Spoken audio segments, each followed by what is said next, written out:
I love open world exploration games. Just going wherever I feel like and seeing what I find. It's great. And there are a couple of really good ones coming very soon this year. Number 10. This is a big, obvious one, but it's Star Wars Outlaws. We're expecting to see this game this year, and this is a big open world Star. Well, I'm sorry for anyone who expects to see this game this year, because that's probably not happening. And Star Wars Outlaws, there's a lot of good games that I'm expecting, but Star Wars Outlaws is kind of on the fritz. We watched the trailer, and, well, the trailer was kind of really bad, honestly. There were a lot of bad things about it, and, well, you're kind of frail-looking petite woman character in a world full of outlaws, and you're, well, manhandling 15 dudes in a row like there's no business and just knocking them out with one punch. It doesn't seem exactly the most believable type of scenario. And yet again, you have your Grogu type of pet, because everyone liked Grogu, and, well, because of that, you always get a Grogu now in everything Star Wars, because that's the one thing that Disney did properly in the last 20 years, and, well, it's not Disney's fault for the last 20 years, but you get the point. So, it is what it is. Star Wars adventure. Star Wars Outlaws, though, is significant because it's the first Star Wars game in a minute where you're not wielding a lightsaber. You're a scoundrel-type character like a Han Solo, hopping from a couple of planets, exploring these worlds, and getting into all kinds of adventures. Now, we're talking about it as an exploration game because the developers at Ubisoft have gone on record saying that the game... And also, it's a Ubisoft game. Ubisoft is, from start to finish, a woke shit show. They haven't produced a single game that's good in over a decade now. Yeah. And, well, they also managed somehow to make Assassin's Creed verse with every release that they have. And have I mentioned Skull and Bones? Yeah, that's also Ubisoft right there. Skull and Bones. And I think a lot of people from that team are working on this also now. Or, you know, have put input in this. So... yeah, my expectations for Star Wars Outlaws is, I kind of really hope it's going to be good. I really do. But I have learned to tamper my expectancies for something that has so many blatantly visible red flags littered all over it. It is what it is. Is pretty big, and the couple of planets you visit have a good sense of size to them, apparently. They said they made the area sizes big enough to make it feel like you're actually journeying across a planet when you're moving from one place. That does not necessarily sound well. For example, let's look at the most basic stuff that we can gauge from this. Okay? So you're traveling. Sense of size. And here's some kind of rando village, right?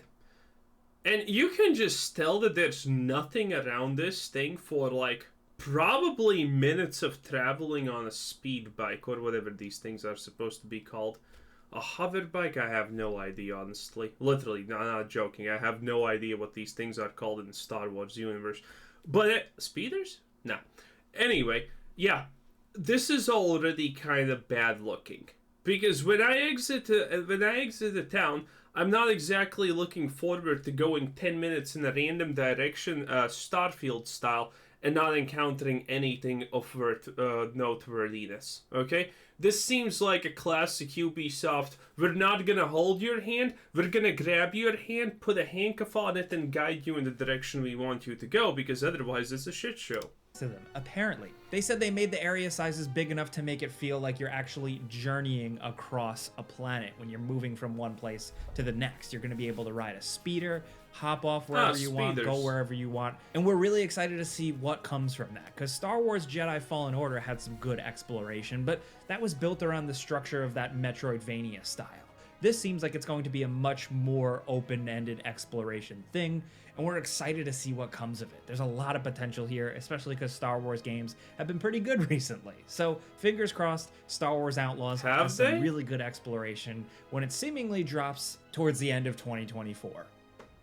Next, over at number 9, we have Dune Awakening. Now, this one, the trailers make this game look really awesome, but it's still hard to tell what it's actually... Yeah, well, we don't only just have trailers for this, we have some gameplay elements and a lot of known things about this. The most interesting part about Dune Awakening is going to be the classes, because you're going to be a Mentat. and probably a Bene Gesserit style of thing, and things like that. Dune Awakening is gonna be pretty cool. It's gonna have cycles, it's gonna have giant worms. There's gonna be a lot of good in Dune Awakening, it looks like. Everything you could see from the trailers from Dune Awakening looks good. It looks like it has potential. It looks good. It looks decent. It seems very well. The developers themselves came out and that they wanna represent Dune as it is, not just some kind of we're gonna take the creative liberties and change everything you know about the series and love. F you. Yeah, they're not doing that. So Dune Awakening, huge thumbs up. Actually gonna look like at the end of the day. We've talked about this in other videos where it is an MMO RPG sandbox survival game, so it's going to take a while to really form impressions of it, and as of right now it doesn't have a release date, but at the very least there are signups right now for a beta, and we're excited to see how this goes down because, to be frank, we want to by the way, this game is more Rust than anything, I guess, and it has large-scale combat also. Explore Arrakis. Obviously, the world has Dune fever right now, but the potential is there for some really cool sense of discovery. Now, I know it's a planet just filled with sand, but there's caves and rocks and other stuff. There's definitely some good that could come from this. I mean, who wouldn't want to explore Arrakis in a video game? That's me. We're really hoping this one is good. No release date yet, but we're expecting to see more of it this year. Looks good, yeah. Next, over at number 8, we have Rise of the Ronin. This is from the developers of Nioh and Nioh 2 and Ninja Gaiden, Wolong Fallen Dynasty. They've done a lot in recent years, and Rise of the Ronin looks like a different direction. There's more story and seemingly a lot more I do not know a lot about this. Exploration. You're traveling around a historical period of Japan that is very distinct. We don't see it in a lot of games, and we've already seen a lot of traversal. What distinct period? Is this the feudal age, or what exactly is this? Because I'm pretty sure we see this constantly, okay? Sometimes we get magic sprinkled in this, sometimes we don't. With like glider mechanics, grappling hook, wilderness, towns, cities. It seems like there's going to be a lot of exploring and a lot of journeying around here. On foot, on horseback. Okay, so yeah, it's just the age of the Ronins. Well, it's called Rise of the Ronin, so yeah. It's gonna cover the age where Ronins were a thing and popular and whatnot. Okay, I mean, have we never seen this before? Hell no, we have seen this in literally every second anime ever created and every second everything created about Japan ever in gaming. Yeah, not really an exclusive time period. We're excited to see what comes. But it looks good. Thankfully, it's releasing pretty soon. This looks kind of nice though. I like what I'm seeing, but the description he just gave us was complete bunk. The end of March. Next, over number 7, we have Pal World, the massive hit game for Xbox and PC. Yeah, I guess everyone knows what Pal World is. Moving along in that case. Over number 6, we have Flintlock, The Siege of Dawn. This is a big open action RPG adventure with some pretty cool combat. With trailers that we've seen, you're fighting with flintlock pistols, an axe, some magical abilities. There's definitely a lot that can go down here, but also this game is being billed as having a large open battlefield. That's a very interesting ass right there. Which studio is making this? A large open battle. Yeah, that's a sus-looking super flat ass for no reason. Which studio is doing this? It's just a world you explore and adventure through. And sometimes we just like a good old-fashioned action-adventure RPG. We get them all the time, but like in terms of high-profile ones, as of right now, Is this even a woman or is this a man? I can't tell even. See a couple for 2024. And we haven't talked about this could, by the way, just from this small snippet here, this could be a win or this could be a L. Hard to say. This one too much in other videos, so we figured we'd give it a mention. We don't know if it's going to be good, but we're going to see it this year, and we're going to judge for ourselves. Interesting, though. Next, over at number 5, we have Enshrouded. This is a big, open action... Enshrouded is good. We already know this. Survival RPG that you can play with friends, online, or alone, and it is ambitious. There is a lot to this one, but the biggest thing we got to highlight is the world itself. It's absolutely gorgeous and detailed and cool. The world Is it that ambitious, though? I don't know about that one, Chief. is voxel based. There's a lot you can do with it. And so far, people are really enjoying. Voxel based essentially means this. You go into a dungeon, and, well, you think the dungeon is straight ahead, just mine through the walls. Essentially, that's how it works. That's what voxel based means. But yeah, this game is cool. It has a bunch of interesting mechanics, survival things. There's progression to gear. I think the weakest part about this game is class identity, probably, that you don't really feel like a mage, you don't really feel like a, it has it, but I think that's the weakest part. And even that weakest part, honestly, kind of looks pretty decent, pretty fun probably to play. So yeah, this is definitely a win, and Shrouded is definitely a good thing. Enjoying it. It is this massive realm. I was pretty excited for it, and again, it has a bunch of good stuff in it. It's really worth your time. Of Embervale, and part of it is shrouded in mystery, and that's almost like a whole sub-region you can risk your life exploring in between the normal, caves, forests, woods, And yes, you have a squirrel glider. mountains type stuff. There's a lot of exploring. The world is Base staggeringly massive, and you get a lot of mobility options and ways to explore it. And it's how the game just pushes you forward and pushes you through it that's really interesting. If you're on You can play this solo, or you can play this with friends, by the way. PC and you haven't looked into Enshrouded yet, you definitely should.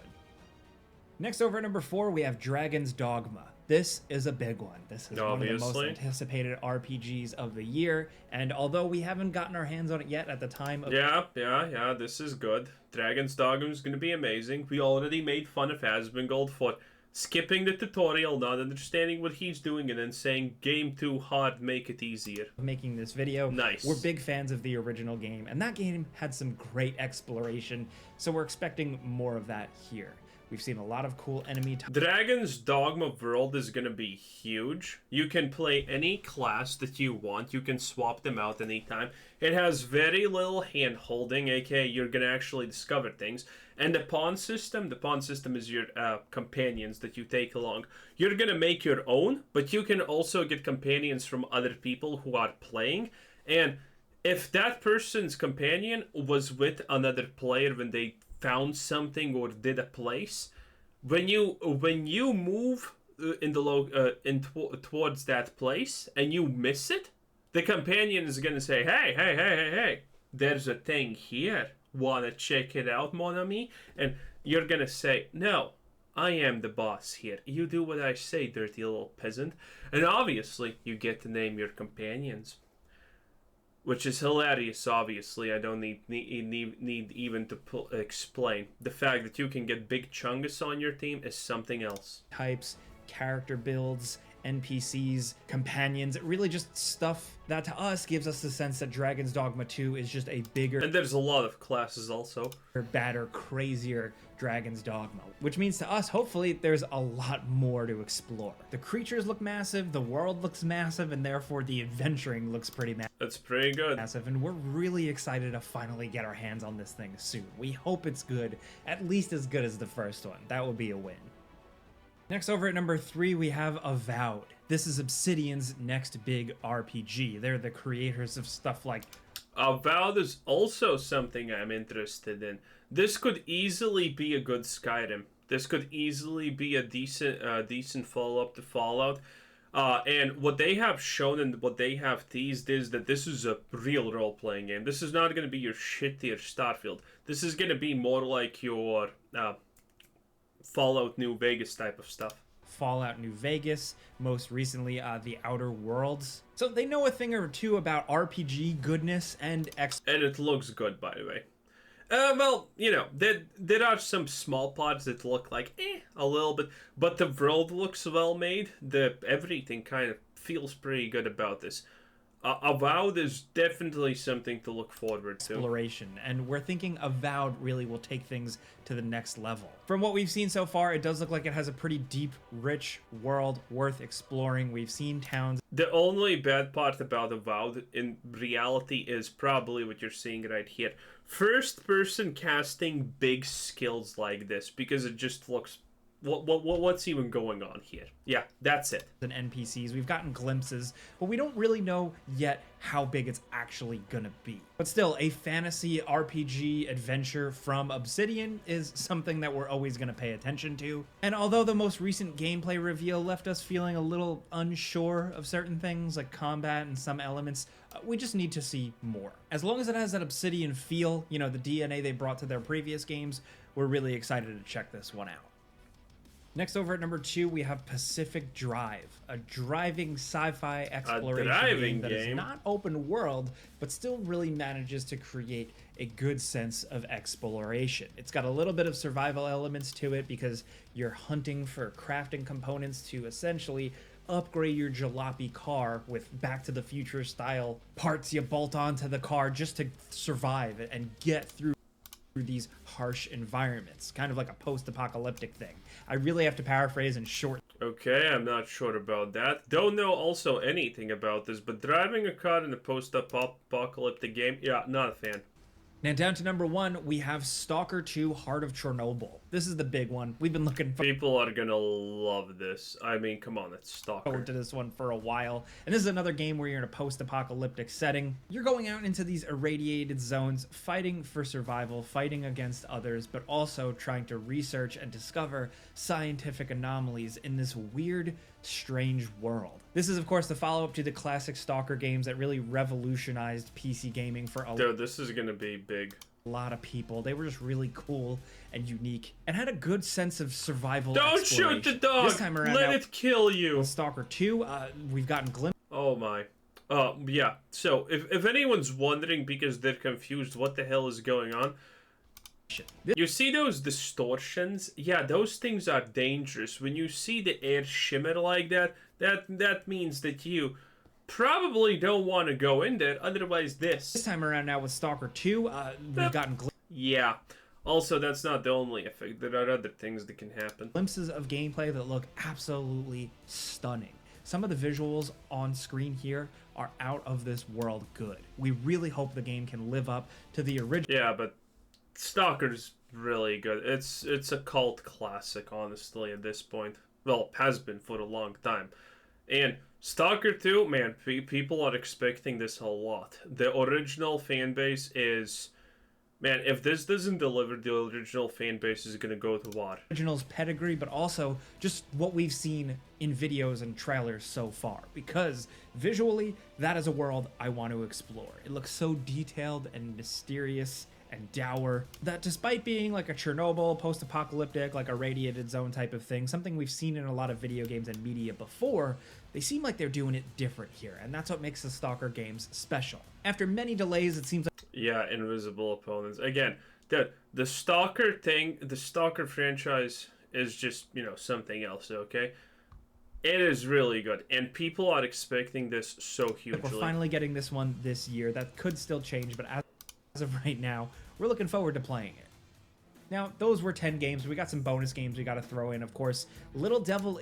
I am not watching anything that they throw in here. Anyway, that was Game Ranks. Pretty good selection. A little bit strange that they started with Star Wars Outlaws. Again, this game just... Star Wars Outlaws just seems too sus. There's... By Ubisoft, the trailer looks shitty. It's gonna be woke. I think Star Wars Outlaws is gonna be woke. But everything else is really good. Dune Awakening, very excited. Rise of the Ronin, don't know much about it. Palworld, we all know Palworld, no reason to even talk about it. Flintlock, seems like it has potential, maybe. And Shrouded, definitely a banger. Dragon's Dogma 2, also gonna be definitely a banger. Avowed, probably gonna be really good, hopefully. Pacific Drive, don't know. Stalker, mwah. Anyway, this was Quizzer Sid saying thanks for watching. Subscribe if you haven't already, and have a nice day. Bye-bye.